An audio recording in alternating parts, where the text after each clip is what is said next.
Hey guys, it's Ed. I rarely do this. As you know, 99.9% of my content is free. But once a year, I do something where I gather a very small group of people in my house. I've done it for 2 years in a row now, and I'm going to do it again this year. I'm going to do an experience in my home where I'm going to take you through how to make 2026 the best year of your life, all of the tactics and strategies that I use to plan and organize my own life in detail. Same time, all of the mental rehearsal and visualization techniques that people pay me hundreds of millions of dollars a year to teach them. I just wanted to tell you this day is not something that I take very lightly. One thing you should know, full disclosure, is once this is sold out, I'm not adding extra days. And so last year, this sold out within about 24 hours. This year, I'm keeping the groups to 12, maybe 15 people. And so if you're inclined to spend the day with me, I would encourage you to take action now because truly this will be sold out probably within 24 to 48 hours. Click the link below and you can get rolling to spend a day with me in my home.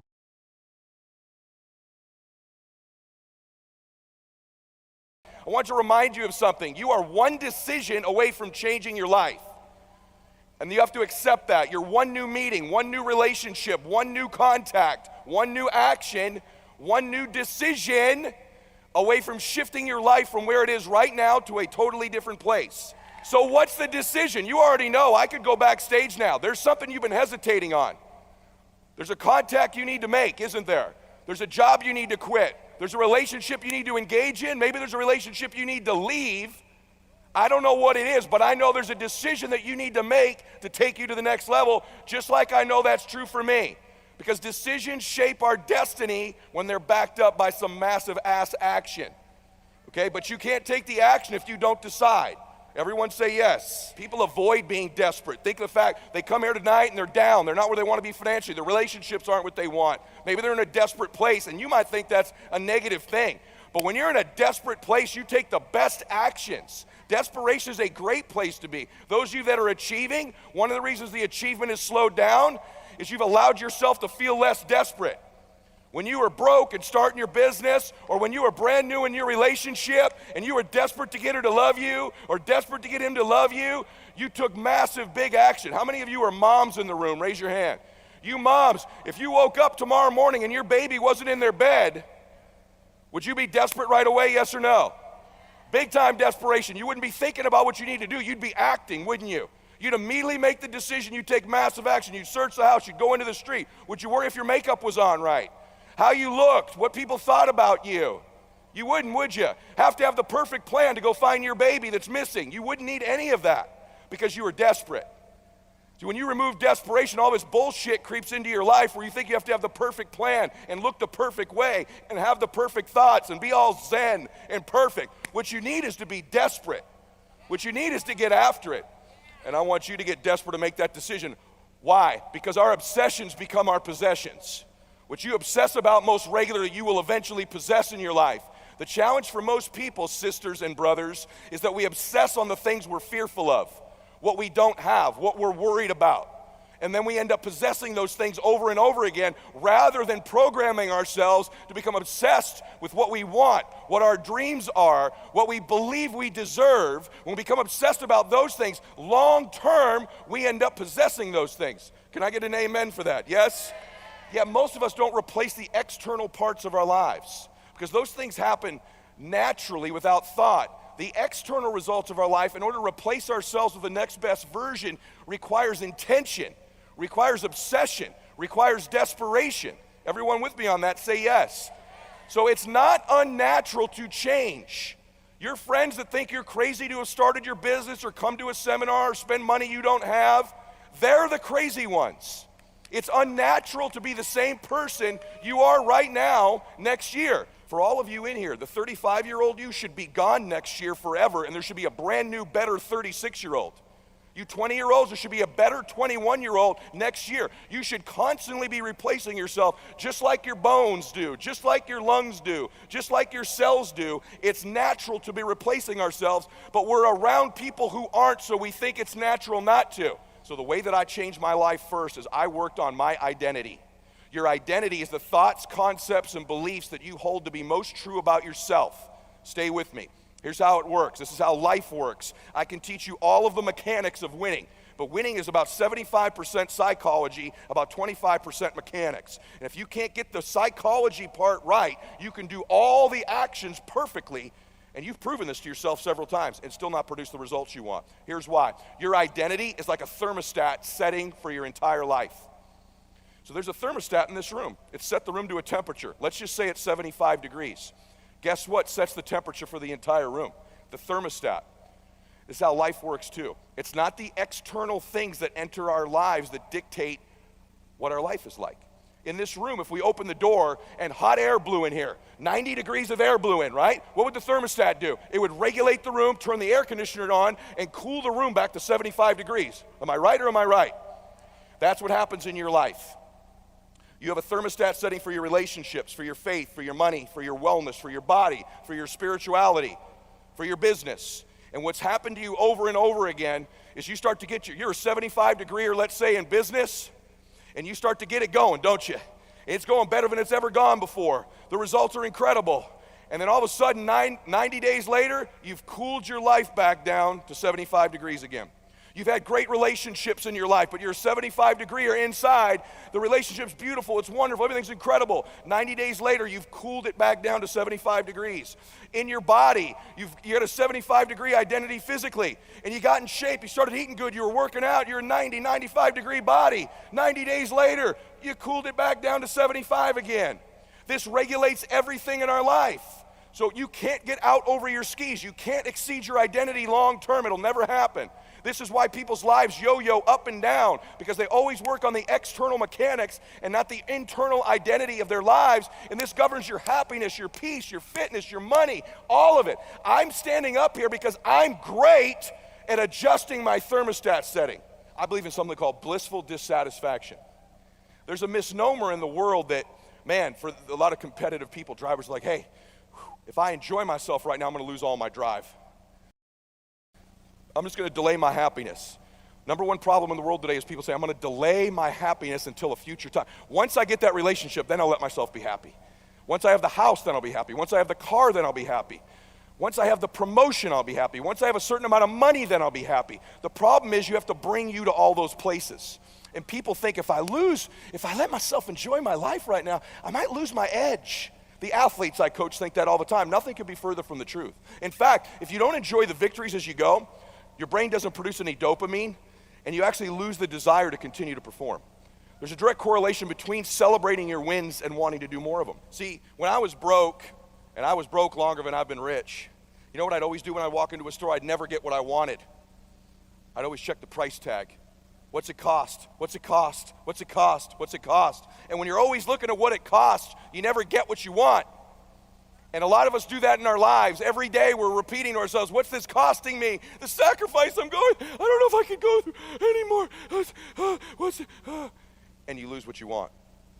You got to quit negotiating the price. Right now, make the decision that any price is worth it as long as it's legal, ethical, and moral for you to make your family proud of you, for you to make your dream happen. Stop negotiating the price. This negotiation you keep doing in your mind. Is this really where I'm supposed to be? Is this what I'm supposed to be doing? Steals all your energy. It steals your focus. But those of you that get laser focused, that become totally immersed in your dream, that know those babies of yours, your parents, guess what?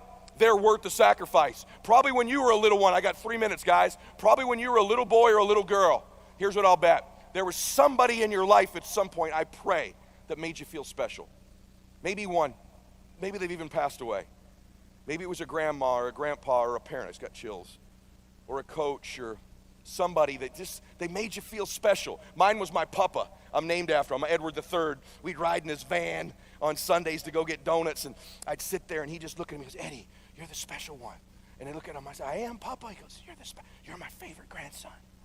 He had 15 grandkids. He'd always tell me, you're my favorite. He probably told all of them, but I get chills right now. He made me feel special. Can you remember that person in your life and how they made you feel when you were a little boy or a little girl? You just felt something with them, didn't you? Man, I was born for a reason. I'm special. I'm supposed to be somebody. I'm supposed to make a difference in my life. Let me tell you something. Whoever that person was, if you were blessed to have them, listen, they were right about you. And maybe over the time of your life and your childhood and grade school, and you get into the world and business doesn't work and a relationship and you forget. But I'm here to remind you tonight they were right. And what you're really after is that feeling. What you're really after is the way they made you feel is living up to it. Because at the end of our lives, I don't know whether or not you're going to live, but I know for sure you're going to die. And I don't know whether or not you're going to live before you die. Most of us are not living because we're so worried about what everybody thinks about us, or maybe what we don't feel about ourselves. Let me say something to you real clear. If you spend the rest of your life worrying about what everybody thinks about you, someday you'll never have to worry about it again, because when you die, nobody will remember you were here.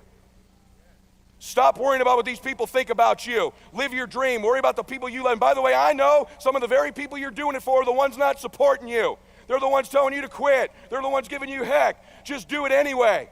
I have this theory that someday when I die, and as a Christian I believe I get to meet the Lord. I don't care if you believe it's energy, Allah, I don't care. But I have this belief that when I die, he'll say, well done, good and faithful servant. But here's what I think happens. I think he introduces me to the man I was born to be, the destiny version of me. I think you get introduced to that woman someday. This is who I made you to be. This is who you could have been, man. These are the experiences, the people you could have helped, the contribution, the moments, the memory, the magic, the way you could feel about yourself. Meet him, meet her. This is who you were born to be. To me, heaven, I don't know what it looks like. I don't know if it's energy or a place you go, but heaven to me is when I meet that man, we're identical twins. I did it all. And he goes, man, I've been watching you. And I go, brother, I've been chasing you all my life. He goes, you caught me. I watched you. I'm so proud of you. You did it all, right? Hell would be meeting that person someday and you're total strangers with them. I don't want you to have that happen at the end of your life, where all these things you were capable of, all the possibilities, all the moments, all the travel, all the trips, all the help, all the contribution, none of it happens because you won't fight for your family. You won't get obsessed for what you want. You won't transfer energy to people. You won't stop negotiating the price. You won't program your reticular activating system. You won't work on your identity. All that's on the line is your dadgum life. That's all, just your life. That's all we're talking about here is just you, your precious soul, who's enough, who's got greatness in them, who can do whatever he or she ever dreamed of, if they'll just start believing it, if they'll start taking massive action. You were born to do something great with your life. You were born to do something magic in small ways, in big ways, in quiet ways.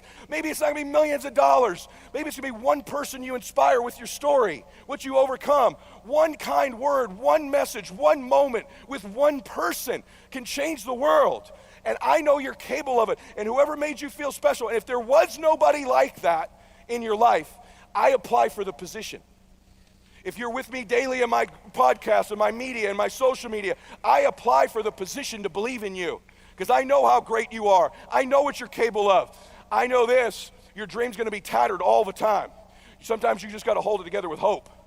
Sometimes you gotta hold it together with a little Velcro, right? I don't know what you gotta hold it together with, but here's what I know about you last. Listen to me. You were born to do something special with your life. You're not invisible. You're loved. You're cared for. You're cherished. You're believed in. You came here with a purpose. I don't say that to inspire you. I try to give you some tools to help you. I've got hundreds of other tools I can help you with if you follow my stuff. I'm existing in the world for the next 50 years just to serve people, just to help you, just to hopefully contribute to your life, to be a tough guy and tell you to fight, but to be your biggest advocate and your biggest believer as well. So I'm over on my time. God bless you and max out the rest of your life. Thank you. I wanted to ask you that, like a harder question. And that is, how does someone condition change? So you used the word patterns earlier, right? Yeah.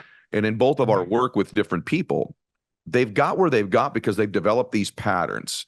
And maybe they do read a book or they come to a one-day event or something like that. And there's change, but how do you condition change in somebody? Is that what you would call immersion over a 3-day window?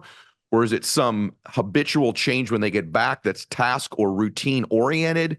Conditioning change is kind of the rub. I think it's like the next level of advice that's given to somebody that, you know, I don't see being discussed very often. I think it's a hard question. So I'm curious as to what your answer is about conditioning a change. Well, let me give you two quick answers to it. One is how I did originally, because I didn't know how, right? I started reading all these books. The first book I read when I was, just 17 years old, my mom kicked my dad out. She chased me out with a knife. I knew she wouldn't kill me, but I wasn't going back in that house. And I was like, okay, I'm walking in the rain trying to figure out what to do. I stayed in the laundry room on the second night, first night on the hill and it rained. So the next night in the laundry room of a friend's. And I had a small amount of money, like, I don't know, 19, 20 bucks. And I took the bus and I went to this bookstore I'd seen years ago before. And I got this book called The Magic of Believing by Claude M. Bristol. And in the book, it talked about conditioning your mind. and that it talked about not affirmations, I'm happy, I'm happy, I'm happy, and your brain goes, BS, you're not happy. But incantations is when you speak it, you engage your body with such intensity. Now, today I understand when you want to change something, you change the body, you change your focus, and you change your language. When you change all three of those things radically, somebody's depressed, uses their body a certain way, they talk with a certain tone of voice, they focus on what they can't control, they focus on things in the past they can't shift, they focus on what's missing. It's not hard to figure out what's going to happen. They use words like I tried, I can't, I don't know. There's what I call a triad. These three things are done a certain way when you're depressed.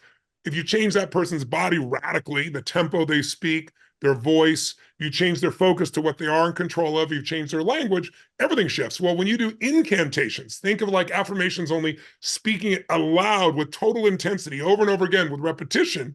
It's like conditioning your mind, your body, and your emotions at once. So I was working in these two banks. Mom kicked me out, and they were in San Marino, California, near Pasadena, California.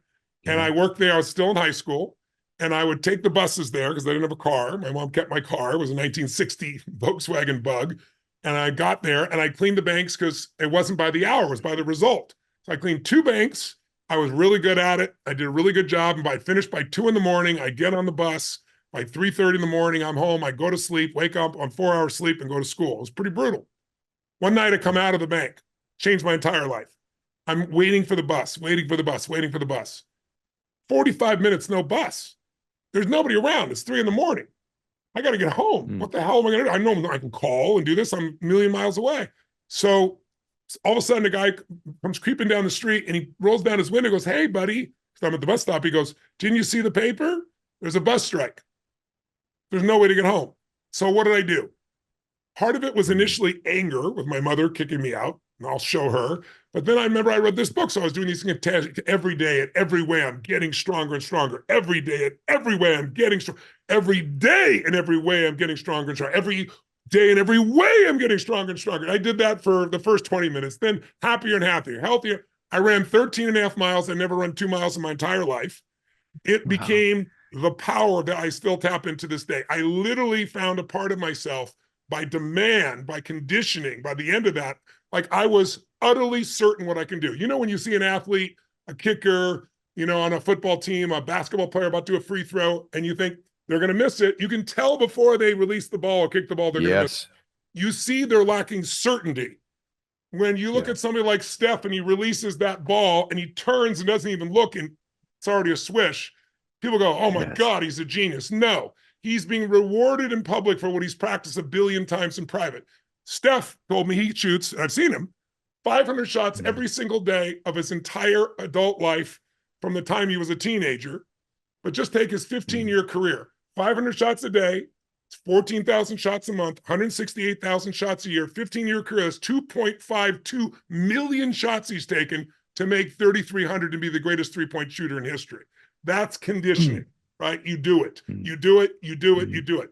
But there is a way to speed it up. When Stanford came to me and wanted to do that study on depression a couple of years ago during COVID, they wanted to see, they saw the results, they couldn't believe it, right? People that get depressed, they had 2 professors that had gone, no more clinical depression whatsoever. So they wanted to do the study.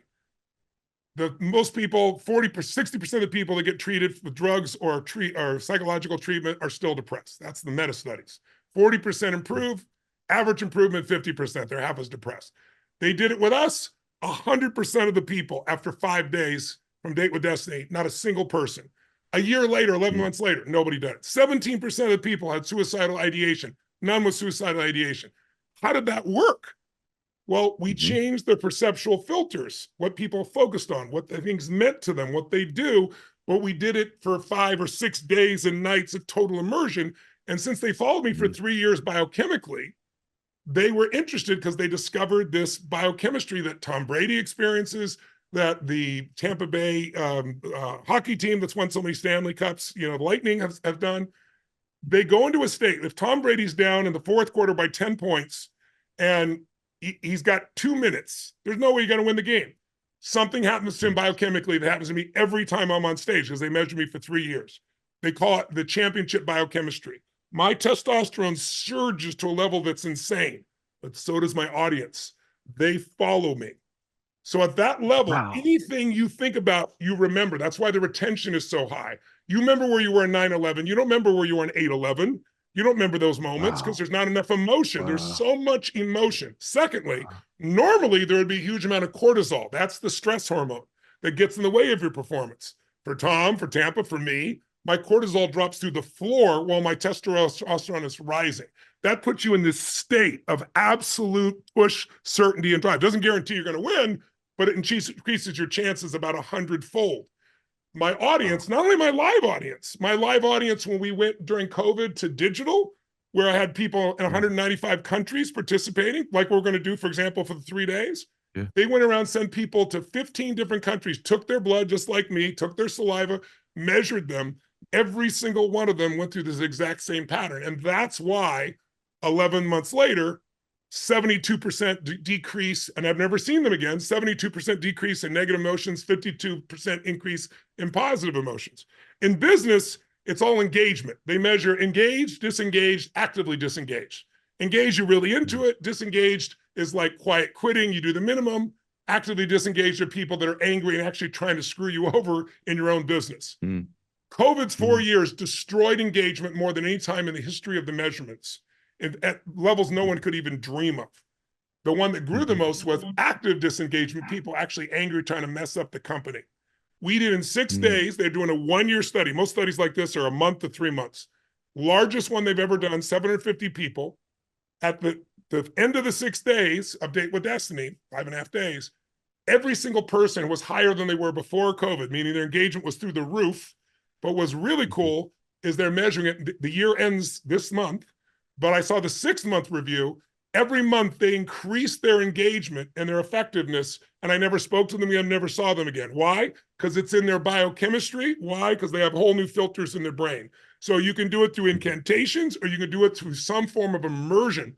They took the best professor at Stanford, who won all these awards, had him teach my exact content as a contrast group, word for word, but without the things I do to change biochemistry. And he still got 300% increases in retention that he's never seen before on the content. But mine was 3,000%, right? And his wore off after, I think it was 8 weeks, and mine a year later was still producing the results. So there is a science to changing your conditioning. So you can do it rote by incantation, do it rote by having new rituals. There's so many ways you can do it. But the most powerful way I know of is total immersion, where we engage your biochemistry and your emotion. And what's so cool about it is time disappears. You know, when you ask people, what's a long time? Some people say a century, some people say 2 minutes, right? A long time is any time you're not enjoying yourself. You know, That's a minute right. can feel like eternity if it's a horrible experience. But if you're having a great time, time disappears. And you know, you've been to the events. We go 12 hours a day, literally around the world. When I'm doing my events here, like the last event I just did to hear Date with Destiny, we had people in 195 countries. So it's every country in the world. We had we'd start here at 10 a.m. It's already midnight in Australia. They go from midnight to about 1 in the afternoon for 6 straight days in a row. And we lost 1% of the people, to give you an idea. It's that engaging, right? They're in a whole different time zone. It doesn't matter. They're in the zone and their biochemistry's changed. And so that's why I love books. But the reason I still do seminars is because there's nothing like an immersion experience like that. And now people can do it from anywhere on earth, or they can come in person and do it too, because now that COVID's over, we do both. Yeah, and that's, by the way, this event at jointony100.com. I want you to go. It's just, that's because you have immersion over 3 days. Here's what I just want you all to do. So I'll give you my simple language from that. Success, bliss, achievement, ecstasy is a biochemistry. Yes. It's a neurochemistry and a biochemistry. And so if you want to find those states of being, it's a biochemistry. And so just for a lot of you, something really simple to do. When you're training physically, if you work out, you run, you walk, these are times where you should be anchoring your goals and your visions of your life when you're in that elevated state of neuro and biochemistry. It's just a much more powerful anchoring and conditioning for you to create a change in your life. And so elevated emotional or physical states and anchoring the things that you want in your life, your visions and your goals and your ambitions. Now you're anchoring the biochemistry and the neurochemistry. The likelihood of those things happening and repeating themselves becomes that much higher. This is important stuff for you guys. For all the achievers though, and for me, like, I just want you to know something. You mention it, but I gotta be honest with you, it's one of the things you're supposed to say to me. I don't think I personally, and I'm an achiever and I enjoy my life, and people come to me for advice on how to live better. But I think I could do a better job of telling myself, hey man, stop. Yeah. What you've said, the flight to Catalina, the shark thing, like stop. I think achievers have to do that once in a while. Stop. Appreciate this moment for a second, man. It's not coming back again, Yeah. And you and I were talking about your kids at their ages, and it made me think, did I appreciate all those moments when they were 2, when they were infants, when they were 3, when they were 8 and 10, and I didn't, and I wish I could go back in those moments again. Think about it too, though. You think about how optimized you are as a man today versus when they were born. True. Right? And the lucky thing for me is I had evolved to a place where being super efficient and using my energy for what I'm only passionate about and having clear goals and vision for life is the foundation that I started with for the family. So I've never missed a pediatrician appointment. I've never missed waking them up, very rarely when I'm gone, or putting them to bed, right? And that's by design. That's by moving out of a fantasy factory in downtown and living in Hollywood to a home in Beverly Hills and an office in Beverly Hills, and being super close as you're developing this life and creating a plan for how I use my time and my schedule. Yeah. You know what I mean? Everything is systematized around full balance. I take my first meeting at 11 a.m., my last one at 5. It never changes. I don't compromise my schedule and my time with my family and wife in my pursuit, right? I fit it inside it, Whoa. So say something about that. So I want to get into this life thing now, because I love the word about optimizing your life. Since the first time we talked was going to be 5 minutes, was turned into a really long phone call. We actually together talked about these things. Yeah. Like these very topics are what you and I discussed when we first connected.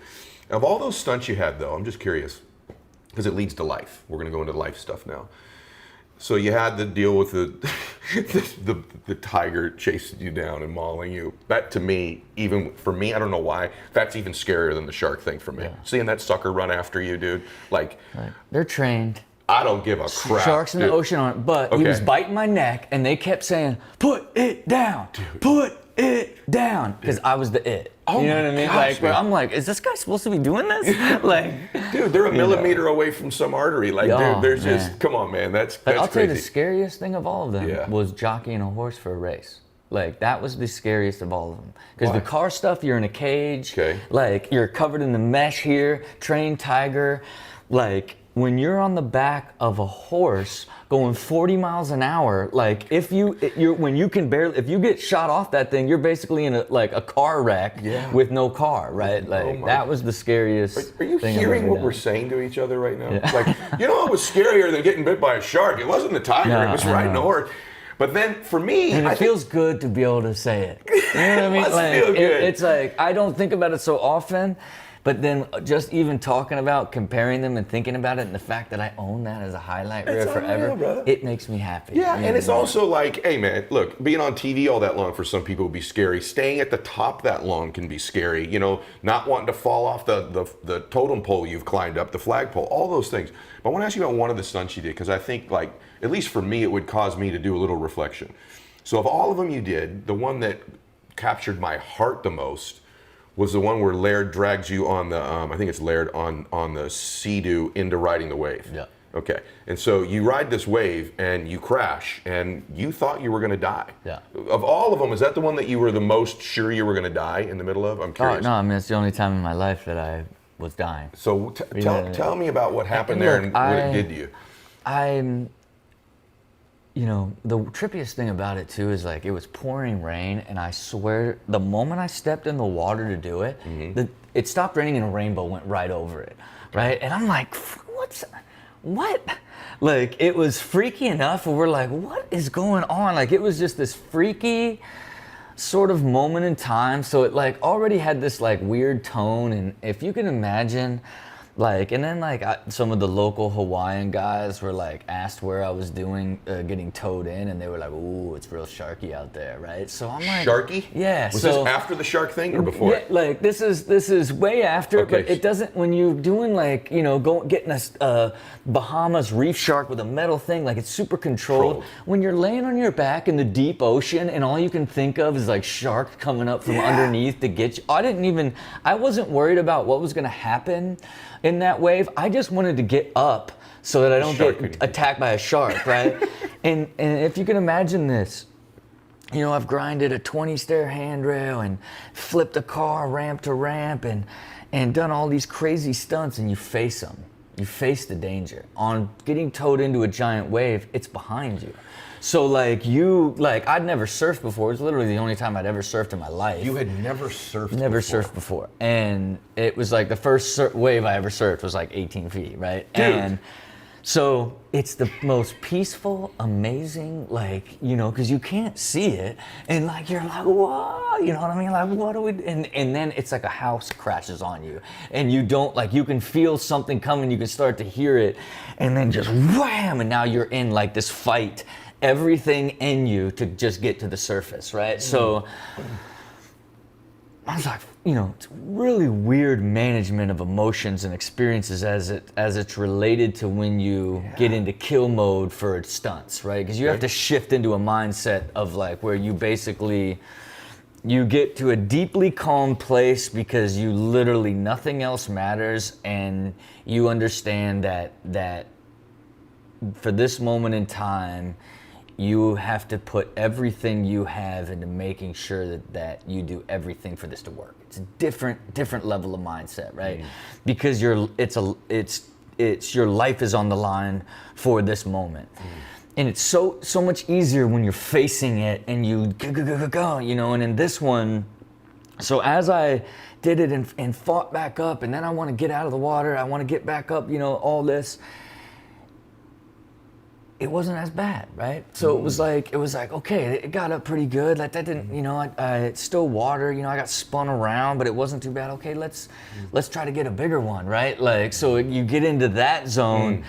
And now the problem was I got a bigger one and one right behind it. Oh, gosh. So not only did I get annihilated, but then as I was like trying to find the surface, another one came down, and now I'm so deep and have no idea where the surface is. And, believe it or not, this is a viciously vivid memory, just out of death, right? Wasn't trying to, hey, you gotta remember this, you're about to die here, you wanna remember this. Hold on to this one. You know what I mean? No, this is like, you eyes open, spinning, it was just all white, and I just remember kept trying to push to what I thought was the surface, and I kept going nowhere, and the light kept changing, and I kept trying to find what I think was the surface, and it all kept looking the same regardless of where I went, and could not, no more breath, like as far as you can hold, as far as you can hold, as far as you can hold, as far, you can, if you can't, you can't. And right as I had to pass out to take the breath, I popped right up. And then he come flying, and he was so freaked out, right? Because it's all fun and games. You're Laird Hamilton, you're gnarly. You literally don't even have the gene, to even be scared of water. You're literally Aquaman. So you're like, of course you could do it, Rob. He just looks at me as you're a stunt guy. You can do this stuff easy. He thought I died for sure. And he just, we are done. He ripped me out of that, threw me on the back. We are done. He was so freaked out, And, of course, we made that whole episode, we wrote that episode around testing your man level. Yeah. And we had decided I had reached it. Yeah, you reached it. And that's and bananas. The joke was man, you don't want to get to the edge of your man level, because you really lose some layers of your man level if Laird's got to give you mouth to mouth. Oh my gosh, yeah, right. Right. But yeah, that I think if people rewound that and they were listening to your description of what it was like during that time, some people feel like their life's in that place right now, man. Yeah. They're just, everything looks the same. They can't get out of it. And really what you eventually is you just kind of surrendered, right? Yeah. And then, thank God you popped up. Yeah. That's my favorite story, by the way, of all the stunts, is to think that that was the one where you thought you were dead. I mean, it's insane. But let's talk about this. Are you telling me that even that day you make the Saints, you're not feeling great about yourself. Oh my God. Dude, so this is a good, that's actually, we didn't talk about this, just so everybody listening and watching realizes we didn't talk about this off camera. And it's funny that you said that, because the day that I realized that I actually made a pro football team, I walk into the locker room and they rearranged everybody's locker, because in training camp you have 103 people on your team, and then they trim it down to 53. So there's a lot of the buddies and friendships that you made during training camp, the guys are gone. They're gone. And so I walk in and I'm looking for where my locker used to be, and it's moved, and now they moved it to numerical. And so I'm number 7. And so I look to the right of my locker and it's number 5. Reggie freaking Bush. Oh my gosh. I look to my left and it's Drew freaking Brees, number 9. And I'm like, I'm thinking to myself, Ed, I'm like, I don't belong here. My God. Yeah. Like literally, that's the first thing I said to myself, that like, I don't belong here. I'm in between one of the greatest college football players of all time, and Drew freaking Brees. Yeah, one of the greatest NFL players of all time. Right. So and I'm in between them. Man, dude, this is a lot of pressure, but it wasn't, I don't belong, like, let's pack the bags and go home. I always learned, it's the imposter syndrome. Like right now, I played 10 NFL years. I played 10 years in the National Football League, and we have 16 games a year. So let's say, you include some playoff games in there. I played about 175 NFL games, and I puked 175 times before the game. You're not serious. 100% serious. And I actually shared a vomit bucket with Chris Snee, who's in the Ring of Honor for the New York Giants. We shared a puke bucket before the game, and he was one of the greatest at his position that's ever played in the NFL, and especially for the Giants, and we shared a puke bucket. No way. Like, I want to have a conversation with him now that I feel like I have a higher level of consciousness, and I actually like really see myself for who I am. You have no idea how much like self-torment I've caused myself, and I've been able to take that self-torment and turn it into achievement. Yes. But every single achievement that you get, you're 108 pounds, and then you get to 200 pounds, and that doesn't make you feel any better, and then you make it onto the varsity, and that doesn't make you feel any better, and you thought it would. So you were talking about continually pushing the point of happiness past the cognitive horizon, because it's just like, once I get here, I'll be happy. And then you get there and you're like, well, you know what? Well, then once I get here, and then for people like you and me that are just like disgustingly ambitious and motivated for life and for impact and for income and for influence, you look at all those things and be like, how are you not happy? Right.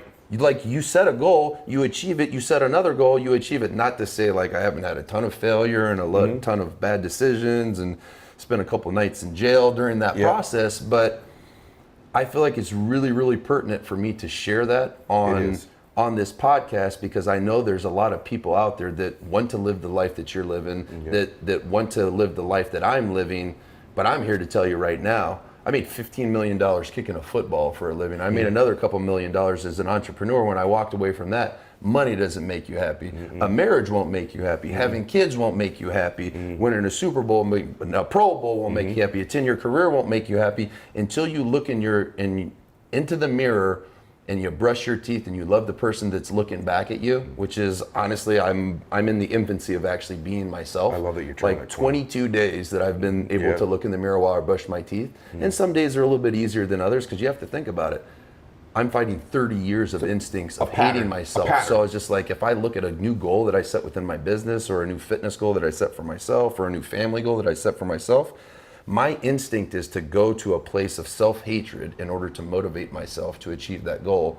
And I'm almost kind of like, I'm trying to like reprogram the system to pursue those things from a place of love of myself. And like you kind of alluded to it earlier, and this might be the only time I ever disagree with you, that we all need that affirmation from other people. But I've had so much affirmation in my life, and I'm not telling you this to to seem any certain type of way, but I've had so much affirmation in my life, it's desensitized myself to it, so much so that I don't believe any compliment that anybody ever gives me, or at least I didn't used to. Now when people give me a compliment, I have to stop my instinct of like sloughing it off to the side or giving that acknowledgement to somebody else, and actually accepting that gift from people. Wonderful. And believing it for myself. But that's a scary place to live, because you can't escape your own mind. You got it. Ed. That's right. So whether it's It's the depression that sets in after achievement because it didn't make you better and it didn't make you feel better, or maybe it gave you a brief break from hating yourself. And as soon as you leave that ecosystem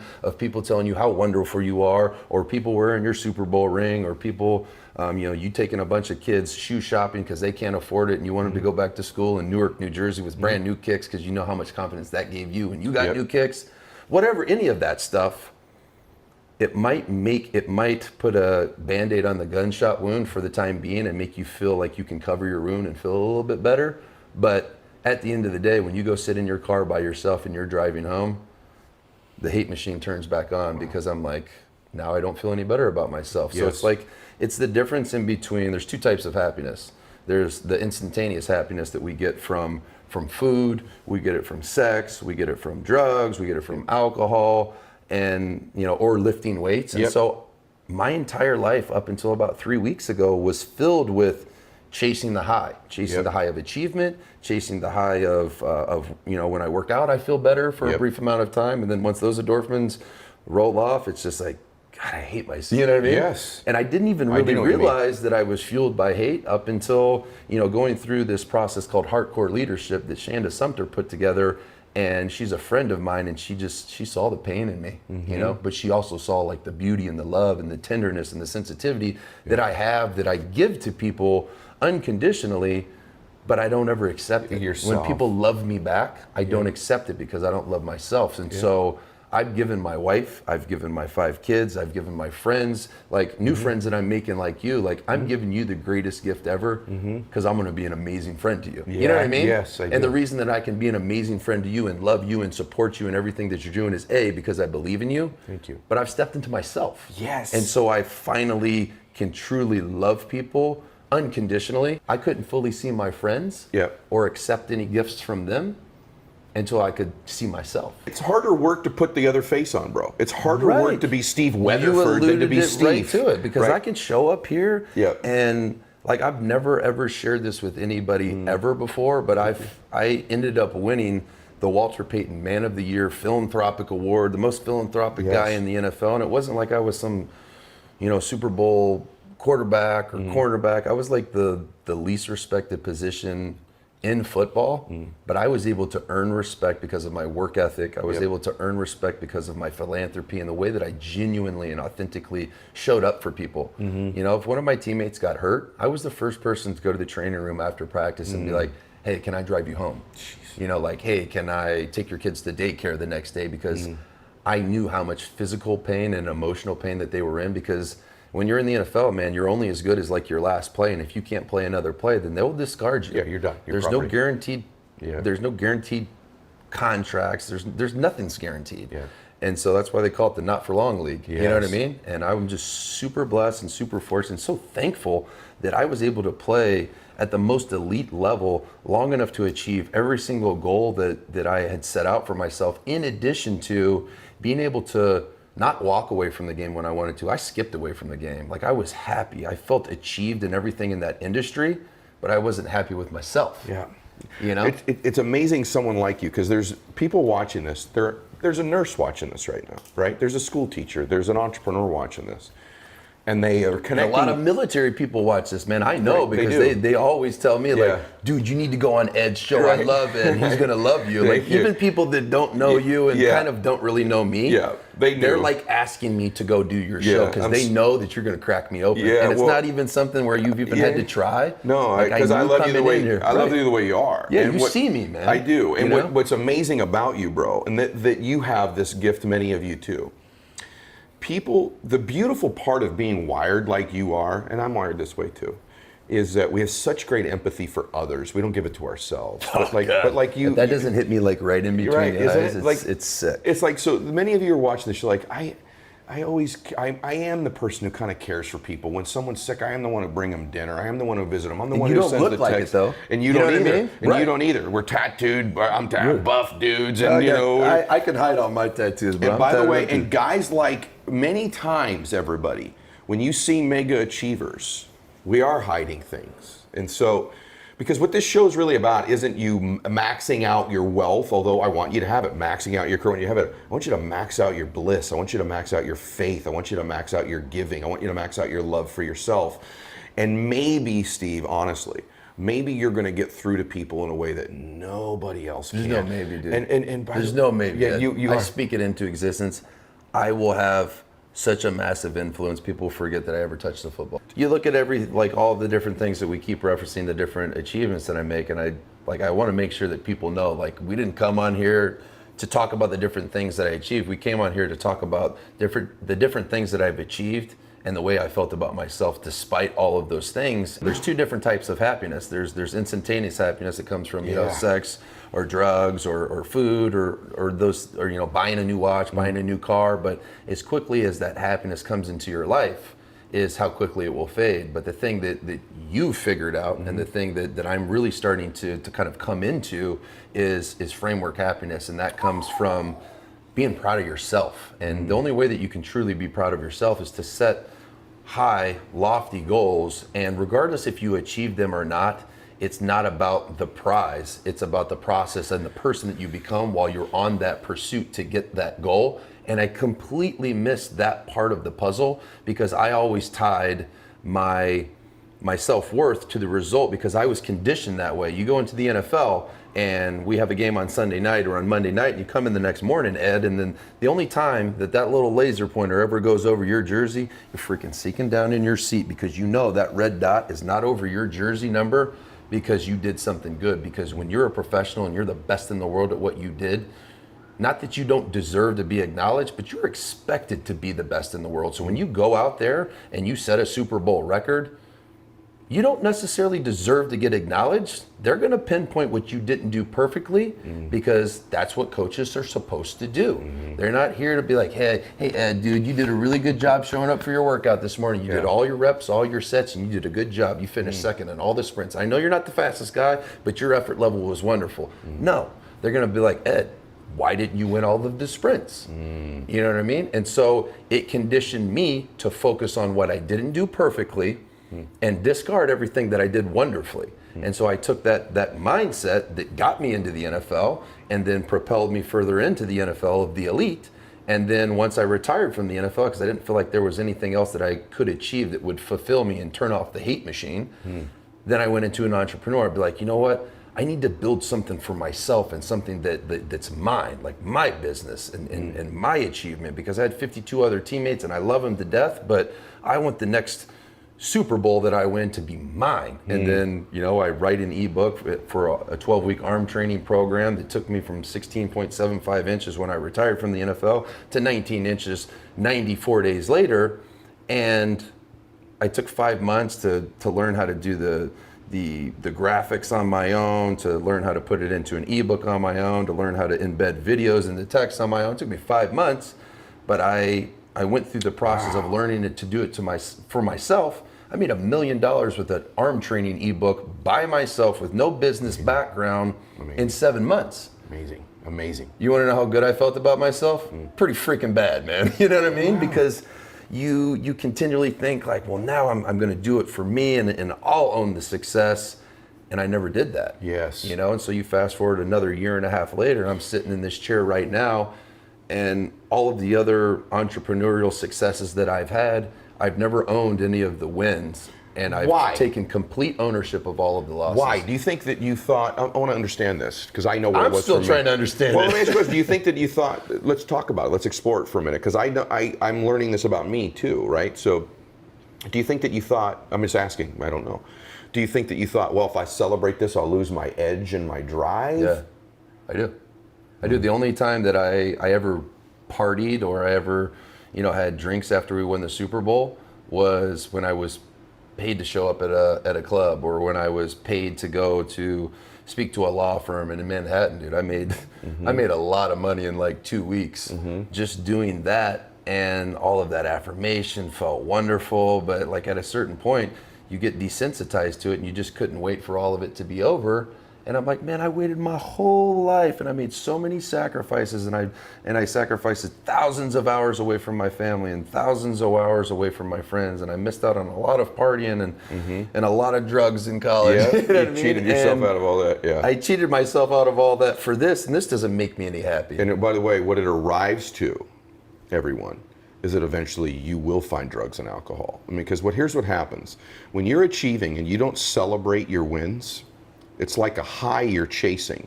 And so there's no dopamine that hits your brain. So then you go, it needs to be a bigger one. Right. It needs to be a bigger one. It There needs was to be a nothing bigger one. bigger in the NFL, and that's why I You left. got it. And that's the part. So you're the perfect example because you almost can't achieve more.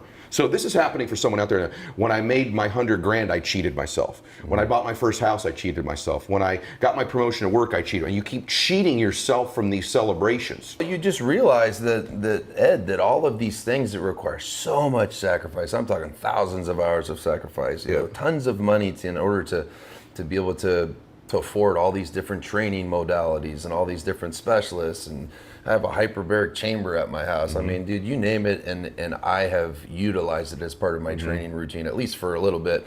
And the stakes get higher, the demands grow just as much, and the satisfaction decreases. And so, like, where do you turn from that? Well, you tear your ankle up, and the doctors put you on pain pills, and then you get addicted to OxyContin, and I went down that road. And then, you know, getting off of that when the season was over was like a movie, you know, like the only thing that made me feel better. And I know a lot of people out there, this is like a big deal, like people addicted to painkillers. The only thing that would make me feel better was taking like a hot bath because my skin would stop crawling. Now, let me ask you the next level question. Someone says, I kind of got all that. I kind of know where I'm going. I know what I want to do. I'm pretty damn focused. I got that obsession thing you're talking about.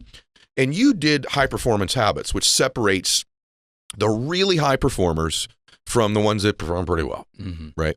And so someone says, I want to be the damn best at whatever I'm doing. I'm opening a chain of dry cleaners. I'm training horses. I'm going to be the greatest mother in the history of the world. Whatever the thing is, what separates, I know there's a whole book that's been written on this, but give us a few things that people may not think about that separates people. Go, I am focused. I am on my mission. What could separate me? What are some of the things that I must be doing to be the best? Yeah, first, always frame that as habits. It has to be habits. A lot of people think it's just mindset. I'm like, mindset is a habit of thought, right? So it's like, well, it's how you deal with people. That's a habit of interaction. Like, so always just like realize it's a habitual pattern or practice that you're doing. But what separates people is not the habits that everyone wants to talk about in the popular literature or books. It's like, you know, these small habits or atomic habits or automatic habits or, you know, unconscious habits. Those are valuable. Those are very important. But high performance requires deliberate habits. A deliberate habit means you kind of have to force yourself to do it. It's not easy. It's not automatic. It's not tiny. It's like, you know, it's like that's that going the extra mile thing. It's never going to be easy. You're never going to condition it to be automatic. La, la, la. It's like, no, it's the tough work of life to go to another level. You want to be at the top. It's really friggin' hard. Yeah. It's hard. You have to accept that. And so what we did is we studied. We said, what is that difference maker? We spent $1 million on research. Gosh.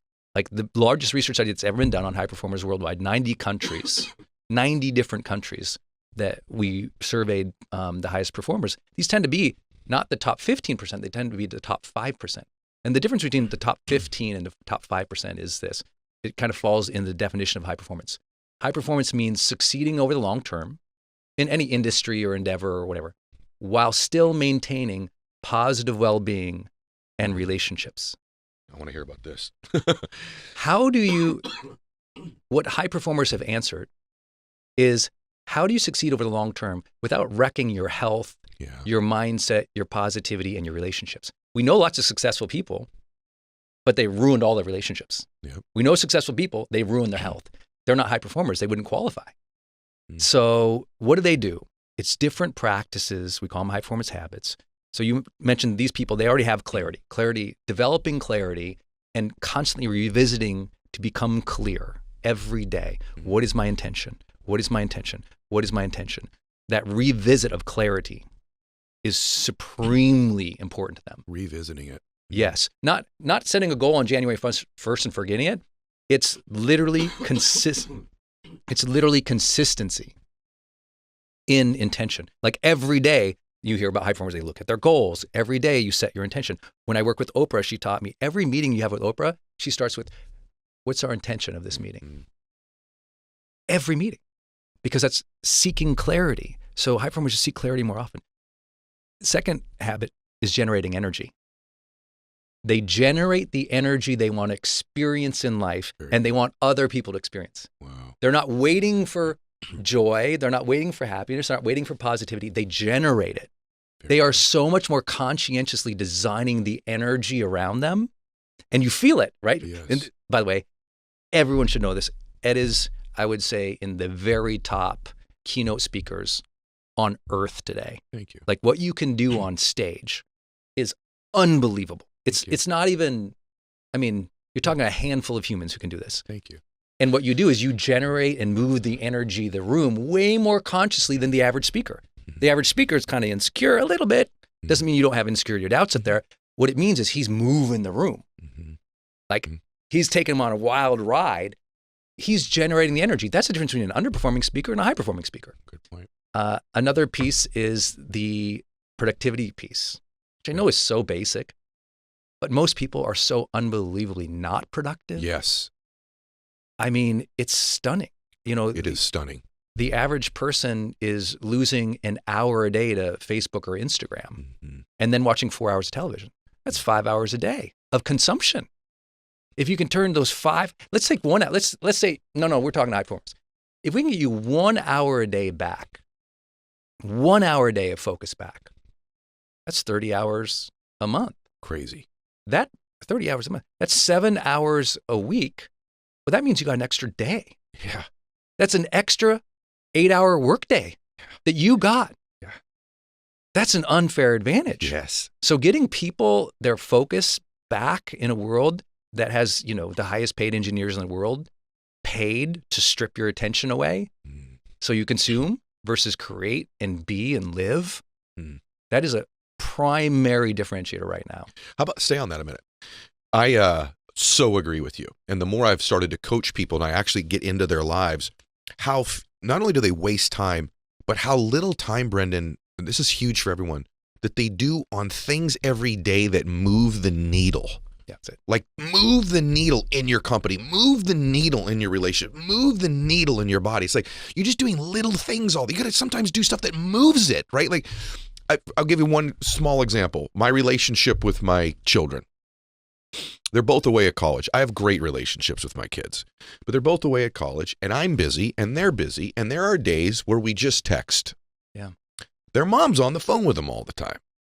And I thought, am I moving the needle in this? Like, it's okay. I did what I'm supposed to do today. I'm communicating with my kids. I know that sounds very, organized or methodical, but does that move? Does Bella know I love her a lot more when she gets my text message? Does Max know I believe in him a lot more? What would move the needle? I got to call them. Now, this may sound silly to all of you, but I'm trying to, the most high performing thing I could do in my relationship with my children is to call them. In a lot of relationships, the text doesn't move the needle. The call moves the needle. The thing in your company that you're doing all these what's the thing that gets the big account, that moves the account, that creates the most leverage, move the needle more often, Another exact phrase of that is efforts of impact. Okay. So in the research, high performers, this is great for all those who are like, oh my God, Brendon, yeah, Ed, you're right, but this is overwhelming. It's a lot of stuff to do. Oh my God. Well, the research showed in 90 countries around the world that high performers spend 60% of their week there.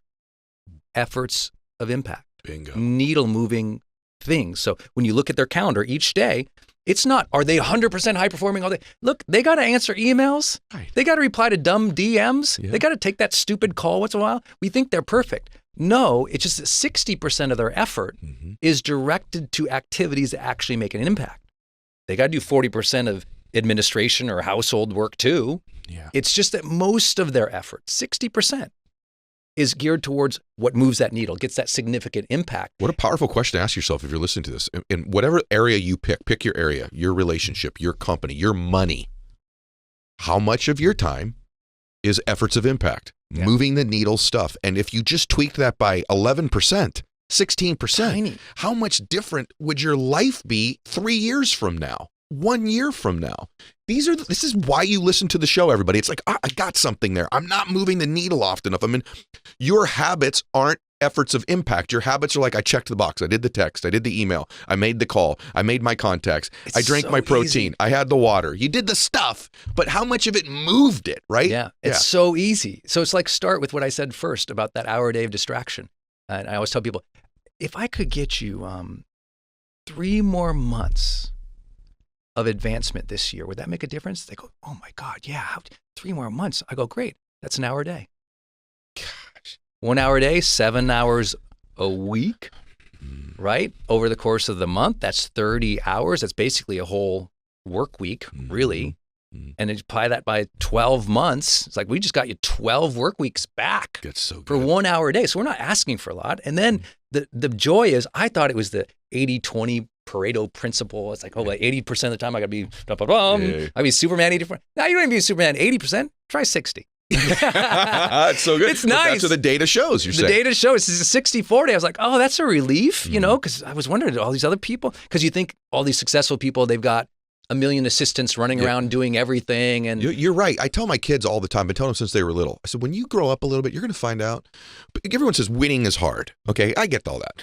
But I'll tell my kids all the time, even once you get into college, you're going to figure out you're not competing against that many people.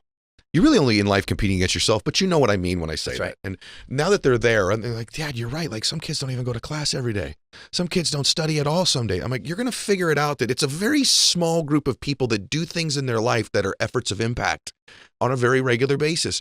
Life, if you want to change your life right now, it is really possible. You could really do it. Really possible. You really could do it. Is there anything else you want to add to it? Because I feel like I interrupted you on that. Is there any other area of high performance people? I know there's a bunch, but give us one more. Practices of self-awareness.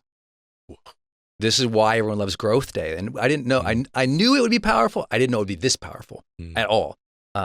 We want to make the world's #1 mindset journal. So that's in Growth Day. We want to make the world's #1 habit tracker. So you can track your high performance habits and other well-being and achievement habits in the app. And then it gives you recommendations.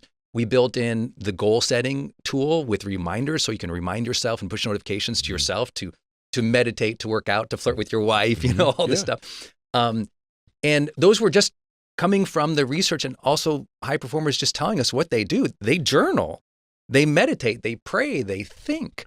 They're doing more practices of self-awareness. Very good. To figure out themselves. Like a lot of people go to the gym, but a high performer go to the gym and you say, what are you thinking about at the gym? Man, I'm thinking about my goals. Man, I'm thinking about that deal. Man, I'm thinking about that date night with my wife this Friday. Oh, yeah.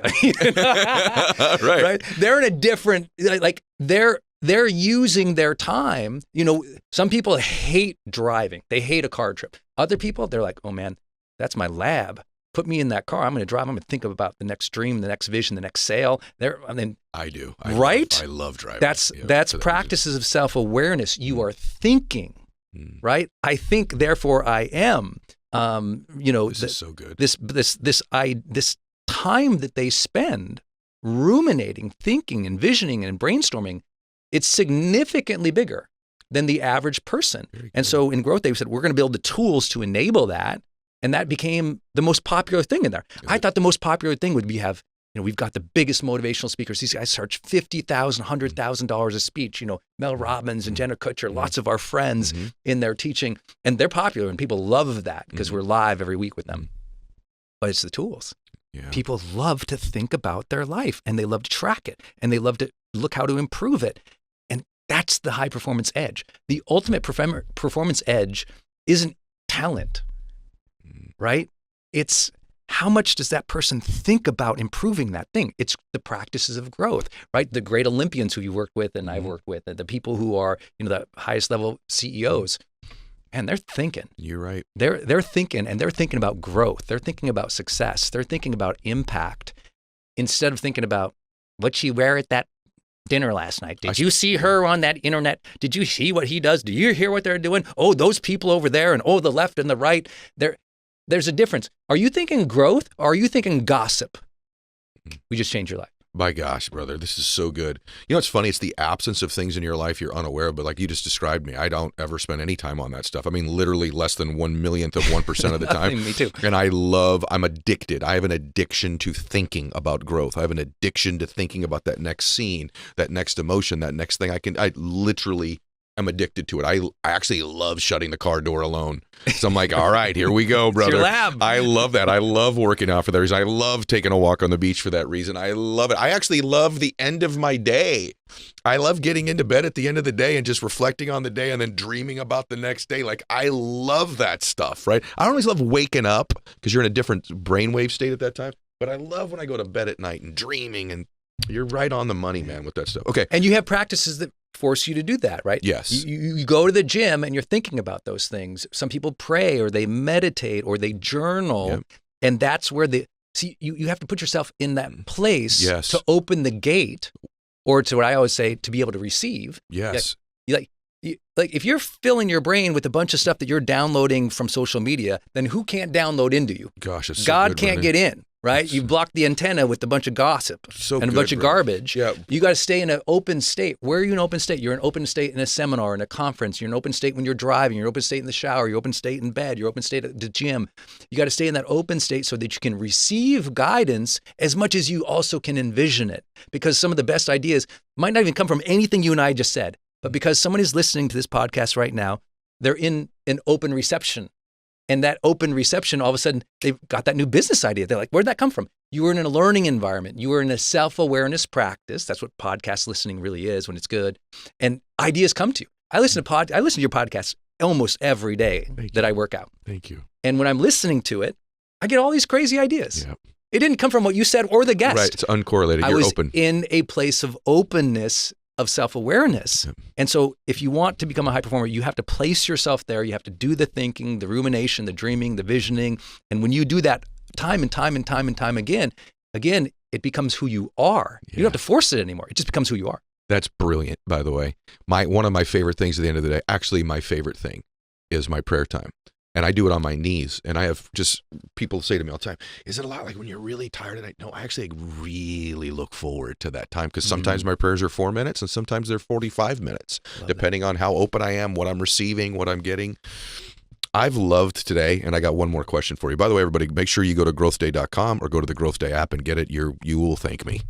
For anybody listening to this, I think the most powerful tool that changed everything for me was my mind. This is everything. And I know you know this because we read the same books. Yeah. Phyllis Diller, I read in one of her autobiography, The Magic of Believing. The Magic of Believing. Read that book. And I started to read that when I was like 28. But before that, I had read Existentialism in philosophy class. And what is that about? Self-determinism. You can choose your life. This idea is radical. Sartre, choose, choices. And I went, oh, you're right. Life can push me around or I can move the ball. And that's, to me, this is the biggest lesson that I try to teach my boys. Hey, man, if you don't take charge of this whole thing, it's going to take you away like a current. Man. Right? And they don't teach you this in school, really. Yep. And it makes me nutty. Like, you can choose. Everything is a choice. Everything. And read it. Read a book. And it makes me sad, other than, of course, The Power of More. Hello. That reading is like, guess what? Humans have existed for thousands of years, and we've had this luxury of writing it down. If you've got a question, it's in a book, not Wikipedia, bro. Not this Google. The whole thing, homie, cover to cover. Focus, read, use your mind. This will save you. Why don't you write a book? I know. I've been. You know why? It's a lot right now. I've got 2 kids I'm trying to raise, and my husband is. And podcasts and. It's a lot right now. I'm gonna I will. Yeah. I don't know about what. I don't know what. I hope it's this stuff. You think so? I think this is, so here's what I think. Yeah. I think that you've been given all these amazing talents, and your talent has given you this platform where you are well known now. And I just feel like you could write a book about how you're funny, or you could write a book about all that. But the truth of the matter is you're like really, the guy was on my show recently said, you're uniquely qualified to help the person that you used to be. Ooh, man. And in your case, there's a version of you and me and about 99% of the people that are listening to this. In some version, maybe not to the extreme of having a parent who's schizophrenic like you had, or a alcoholic like I had, but there's something where they just don't feel right about themselves, or they don't have direction, or they're like, does life have purpose? Like, what's going to make me happy? Why aren't I happier? And I think that like that's why it's incumbent upon us to always grow, because then there's another person you can go help, the one that you were before you grew. And so for me, that's why I keep working on me, is like, I want to be able to help someone who, the one that was me when I was 15, the one that was me when I was 18, the one that was me when I was 30, the one that was me when I was 40. I just had a guy in here that very, very successful young man at 32. Well, I had that too. And I also know that doesn't fulfill you. And I know when I'm looking at him, I know what he's really wrestling with this. Is it worth it? Like, what will really make me happy? And so I want to grow through that. And in your case, like, you've had such an amazing, I knew within about 10 minutes of watching you that you've had a different life.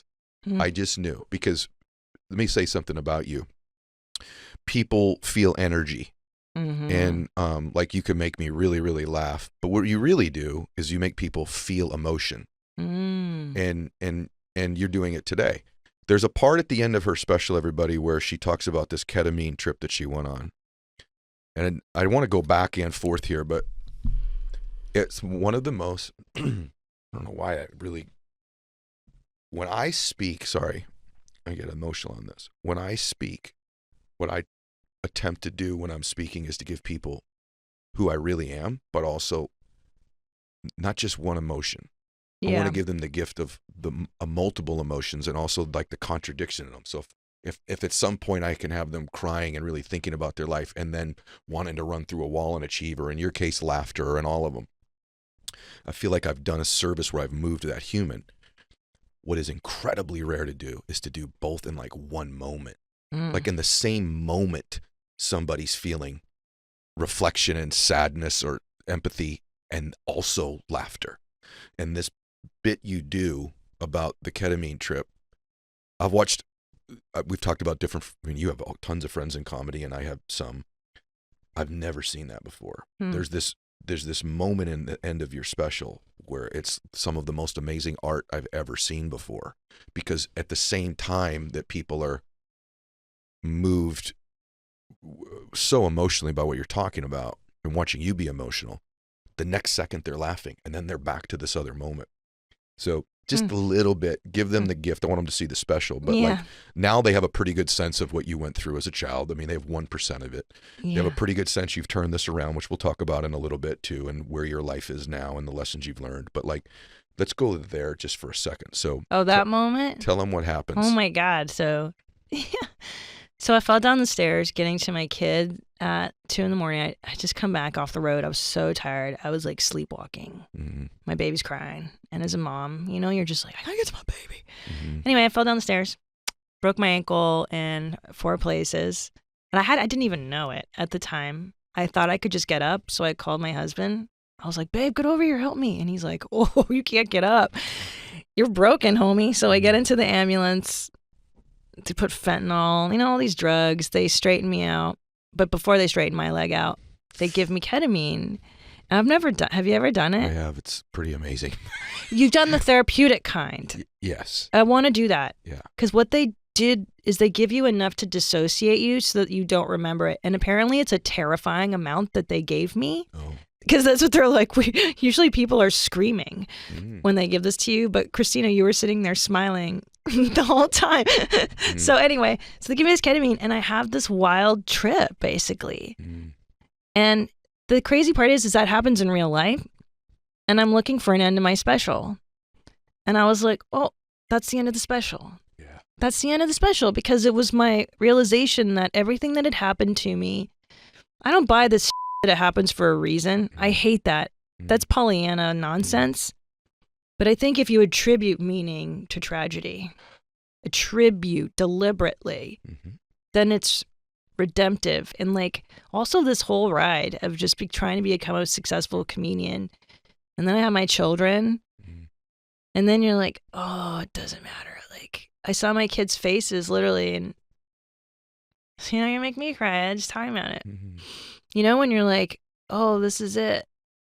This is all that matters. Like, all this other stuff can go away tomorrow. And my kids don't care that I'm famous. They don't give a shit. And, like, they're the only things that really matter. My husband, you know, the unit.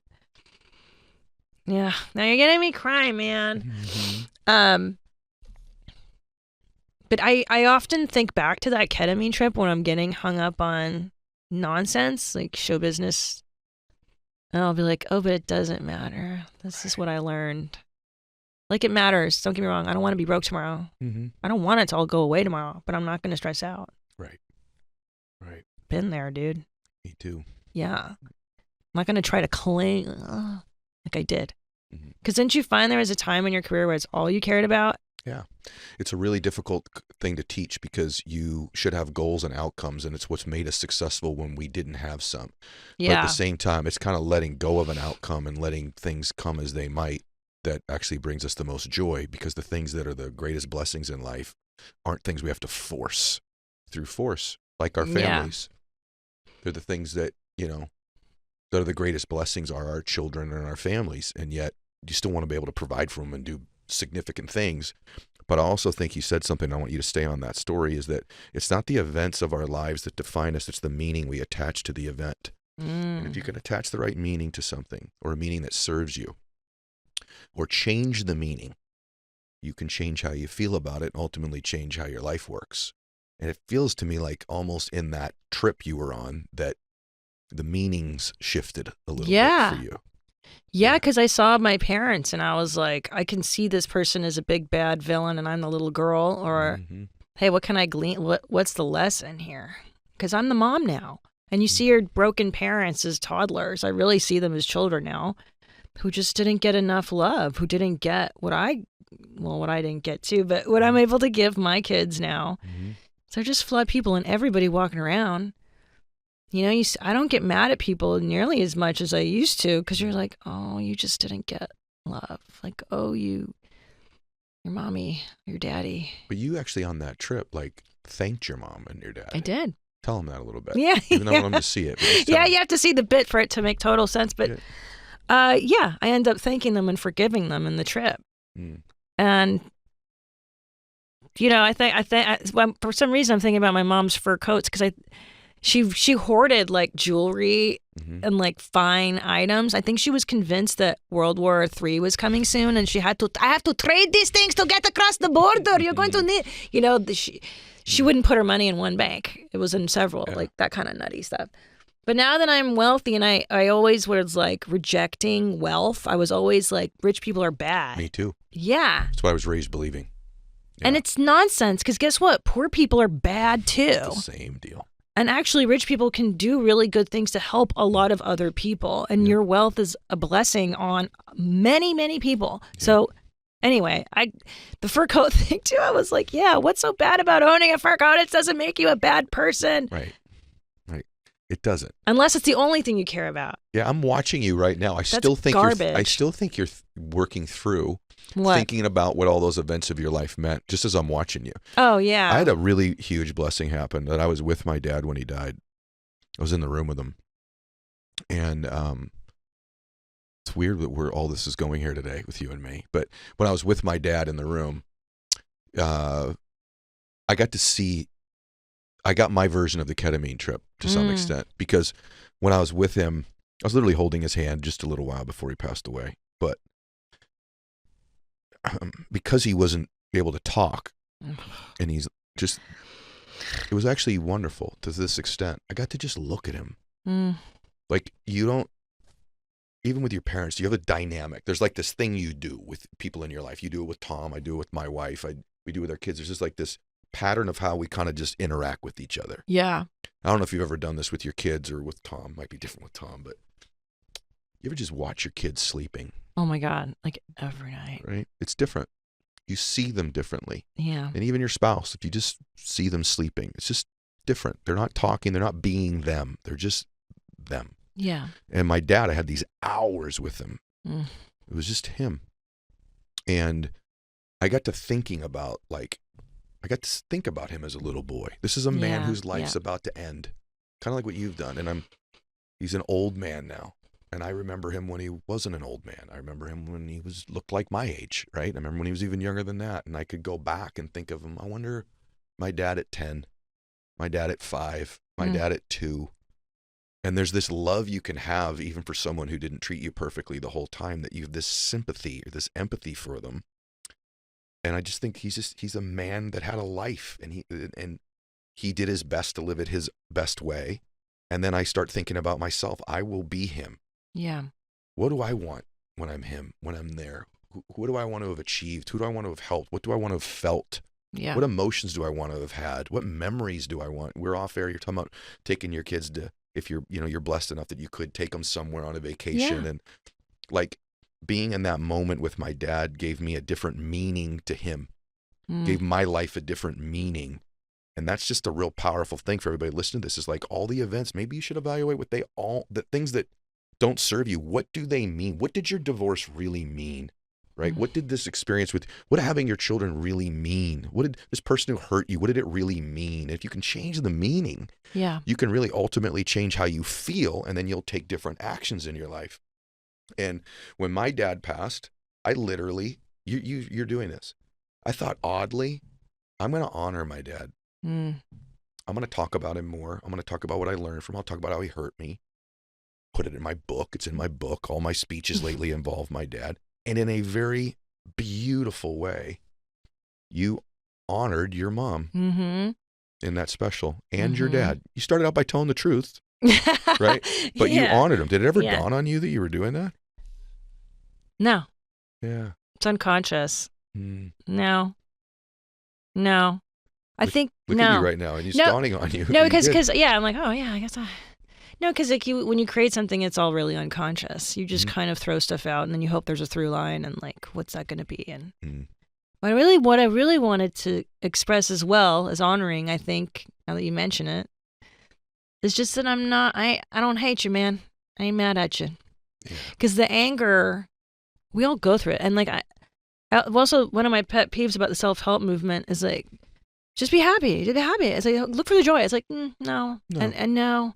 Sometimes the suffering, and you did a great podcast about this recently, about the suffering that must come in order to have the joy. Yes. The suffering. And I just didn't want to leave people thinking like I'm this rageful adolescent, because I'm not mad at them anymore. Because once you become a parent, you're like, oh, okay, I got it. Me too. I'm mad at my dad sometimes. Still. Yeah, but some days, I'll think of something. I'm like, I can't believe he did that to me in some situation.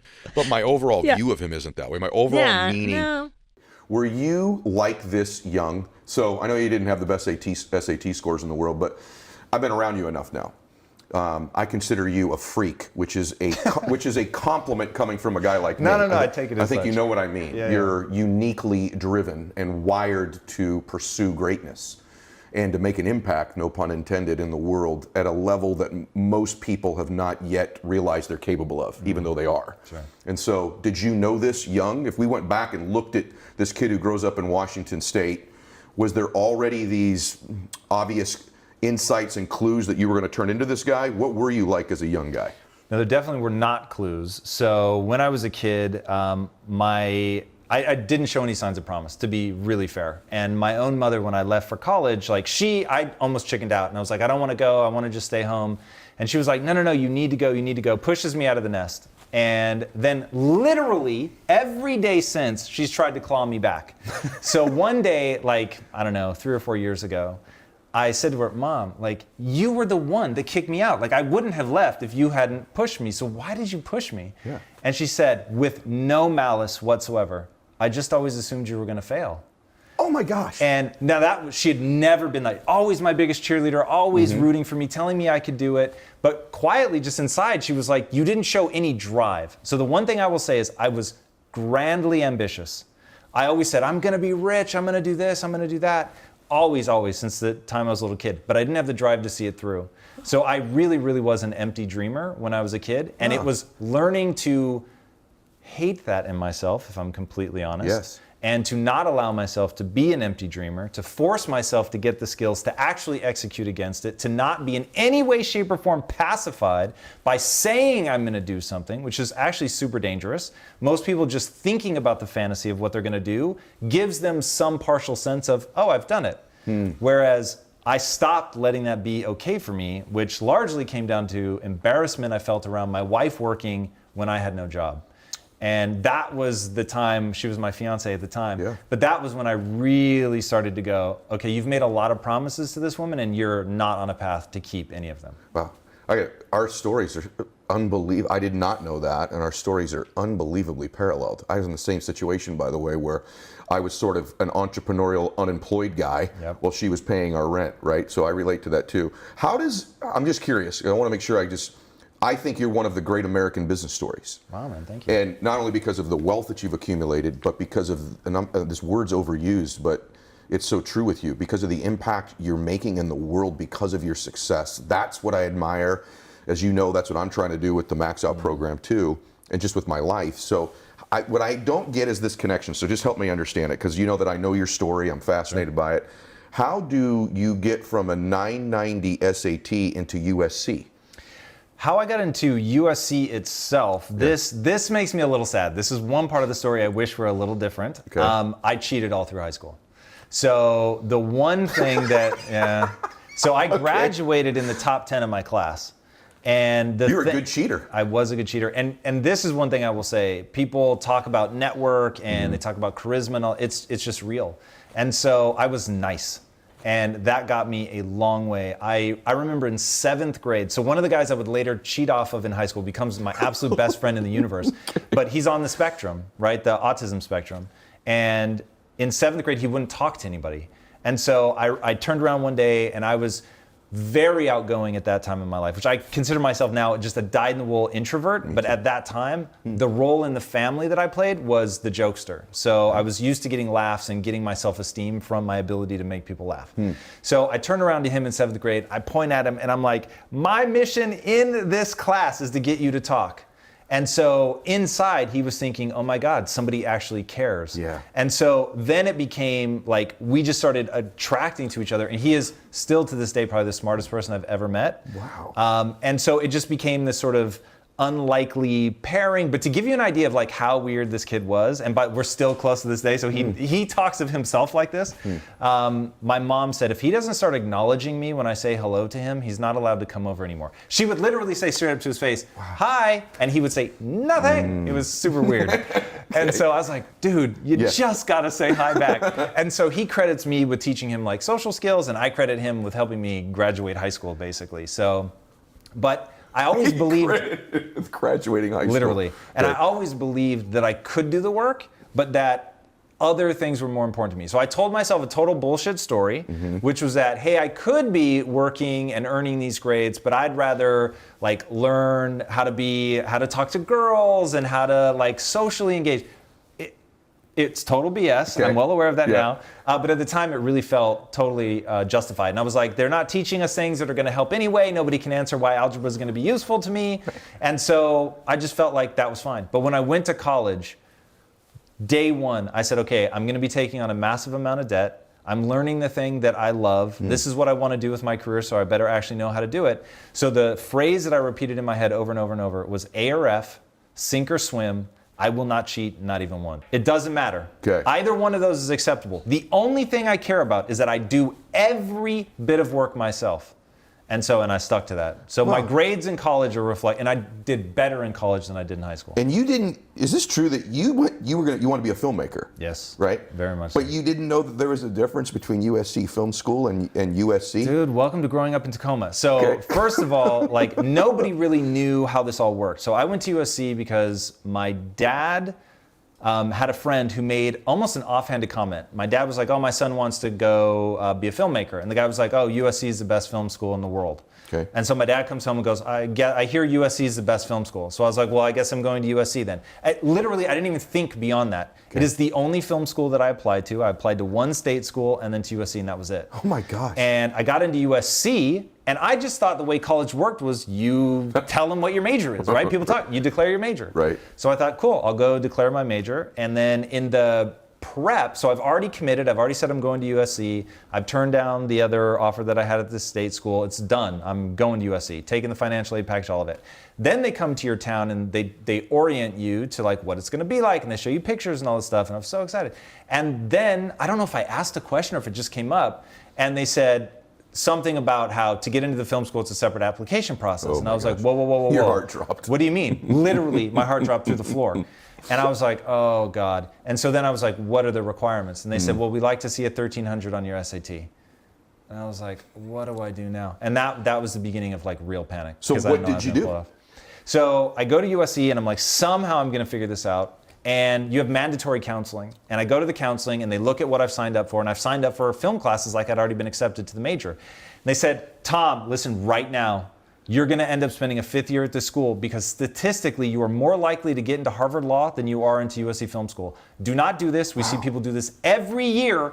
Get out of these classes, take normal general education requirements. And I was like, no, I'm going to get in. And it's the one time in my life where someone looked me point blank in the face and they said, you are going to fail. Like, it's not a question of if, you are going to fail. You are going to spend a lot of money. And they were doing it from the position of like, look, I don't want you to waste the money. But they were so aggressive about it. And there was something in them telling me that I couldn't do it. That I was like, oh, I'm definitely doing this. And so I found there was a guy that was on the admissions committee who offered, like, you could go join him for lunch. And so I went, he made the offer to like a class of 350 people, and I was the only one who showed up.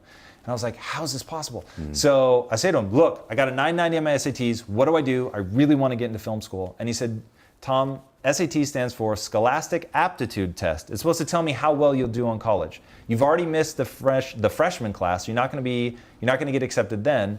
So you can only get accepted as an incoming junior. But as an incoming junior, I don't care about your SATs because I have 2 years of college to look at. So he said, if you don't want me to worry about your SATs, just get good grades. So I said, cool. For the next 2 years, all I'm going to do is get good grades. I didn't date.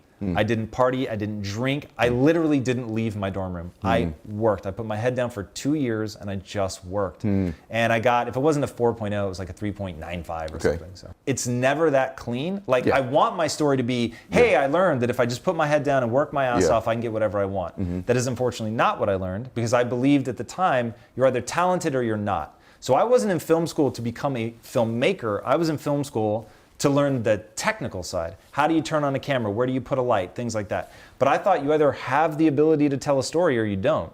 So I believed myself to be a natural filmmaker. I just believed I had talent. And so I go to film school and everything is proving. So first I gamble, right? And I take all the film prerequisites, even though they tell me not to. I get into film school, so that feeds my ego. Then second, so you have 2 classes that are like testing you to see where you're at as a filmmaker, and I smash it.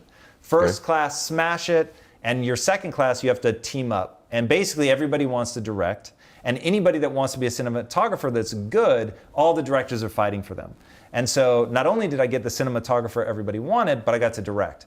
And then we killed our film. It was amazing. So now I'm like, I'm the shit. Like, literally every egotistical belief that I had about myself being naturally talented is just happening for me. It's effortless. I'm not even putting that much energy into it. I mean, other than the physical production, which is exhausting. But I'm not like trying to be more artistic. I'm trying to learn how to turn on cameras and stuff like that. But I'm just a naturally talented filmmaker. So everything in college is leading towards only 4 people in your class get to direct a senior thesis film. So all the people, everybody else crews, but 4 people get to direct.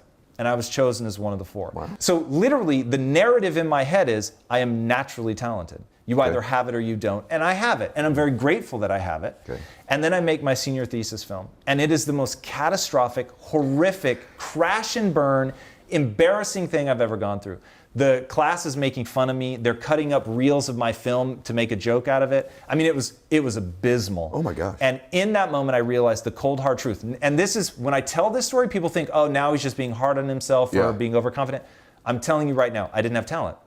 And so in that moment, I realized I don't know how to tell a story. So whatever natural talent looks like, I didn't have it. It was so bad, I stole the master from the school. No way. Yes, because I never wanted it to be seen again. So like that, like this is a really, so that leads into the darkest period of my life. So I graduate and you would think, hey, but you worked so hard to get in film school. Why isn't that the ringing narrative? And it just wasn't. The ringing narrative was, you thought you were talented, you're a fool, you don't know anything. And I couldn't afford to furnish my apartment. So I was literally laying on the floor of my apartment. I had an air mattress, but I was laying on the floor of my apartment. With a degree from SC. With a degree from SC, taking every remedial job that I can get, because I now my ego is so crushed, smashed. I need to be the smartest person in the room. It's like the only thing I have left. Well, at least I'm naturally smart. So I just put myself in dumber and dumber rooms, which means I'm making less and less money. I'm selling video games retail at one point. I mean, it was really bad. You're putting yourself in dumber and dumber rooms so that you were the smartest person Correct. in that room. Got it. I wouldn't interview for a job unless I knew this person at some point in the interview will say, why are you interviewing for this job? You're better than this. It's interesting to me the takeaways you have from experiences, because in life, it's not the experiences happen to us, it's the meaning we take from them. And it's interesting to me that even you getting into film school, even your takeaways are deeply unique and very self-aware.